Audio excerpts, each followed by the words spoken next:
Bueno, vamos a resolver el ejercicio 470 del libro Mecánica de Fluidos Engel cuarta edición, que nos dice que con base en los resultados del problema 469 debemos determinar si el flujo es rotacional o irrotacional y que además debemos calcular la componente z de la vorticidad para este campo de flujo. Entonces vamos a empezar con el campo de flujo, que es el campo de velocidad que nos están dando en el enunciado, y nos dicen que la velocidad es igual a más by en la dirección y más 0 en la dirección j.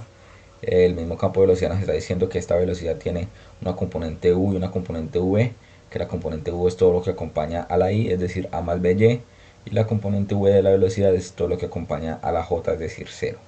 Entonces estos componentes son u igual a más by y v igual a 0. Ahora bien, el enunciado del ejercicio 470 nos dice que nos basemos en los resultados del problema 469.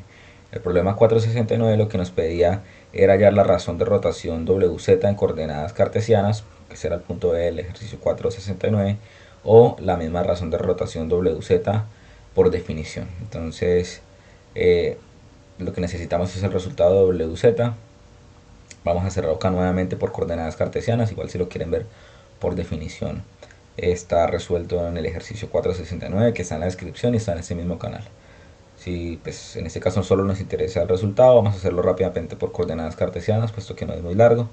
Entonces la razón de rotación wz en coordenadas cartesianas está dada por la ecuación 1 medio de la resta de la derivada parcial de v menos con respecto a x menos la derivada parcial de u con respecto a y. Entonces aplicamos estas derivadas rápidamente. Entonces la derivada parcial de v con respecto a x, pero que es v según las componentes del campo de velocidad, ya lo vimos, es 0. Entonces la derivada de 0 con respecto a x, menos la derivada parcial de u con respecto a y, pero que es u es a más by, sería derivada parcial de a más by con respecto a y. Acá podemos separar estas derivadas parcial de u, que es a más by con respecto a y, en la derivada parcial de a con respecto a y, menos la derivada parcial de by con respecto a y. Entonces nos quedaría toda la ecuación 1 medio de la derivada parcial de 0 con respecto a x menos la derivada parcial de a con respecto a y, ya separando el componente u, menos la derivada parcial de by con respecto a y. Ok, este negativo pues es distributivo y se aplica para cada uno de los términos de la ecuación. Ahora si derivamos, entonces la derivada parcial de 0 con respecto a x, la derivada de 0 pues es 0. Bueno, acá repetimos la ecuación, pero bueno, vamos a derivarlo rápidamente. Entonces la derivada parcial de 0 con respecto a x es 0, menos la derivada parcial de a con respecto a y, eso es una constante, la derivada parcial de a con respecto a y es 0, menos la derivada parcial de b por y con respecto a y. Entonces la derivada parcial de y con respecto a y es 1 y lo multiplico por la constante que está multiplicando al y, que es b. Entonces nos quedaría derivada parcial de b con respecto a y es b, 1 por b es b. Entonces nos quedaría 0 menos b, por lo tanto simplificamos, nos quedaría 1 medio de menos b, y esto multiplicado sería que menos b medios.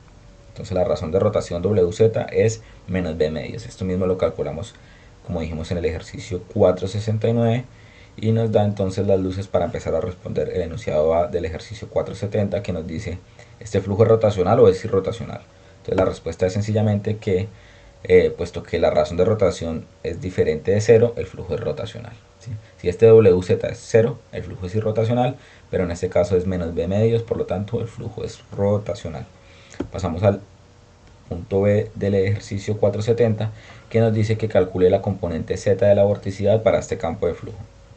Entonces la vorticidad se define como 2 veces la razón de rotación en la dirección z, en este caso en la dirección z, porque nos están pidiendo calcular la componente z.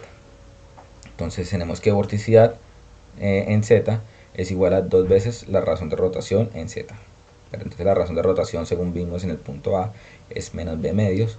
Por lo tanto la vorticidad en z es igual a 2 por menos b medios. Entonces este 2 que está multiplicando se va con el 2 que va restando.